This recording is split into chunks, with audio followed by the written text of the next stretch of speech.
எங்கதான் தேடுறது? ஆமா, இங்க என்ன எல்லாரும் பண்ணிட்டு இருக்கீங்க? எங்களை எதுக்காக தேடுற? அர்ஜுன் மாமாவோட மாமியார் வீட்ல இருந்து ஆளுங்க வந்திருக்காங்க. வாங்க.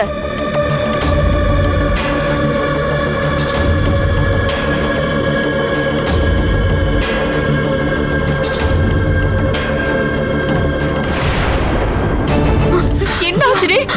மாமா, அப்பா, என் மாமியார் வீட்டுல இருந்து வந்திருக்காங்களா? எனக்கு கொஞ்சம் பயமா இருக்கு. அடிச்சு வாய் மூடு.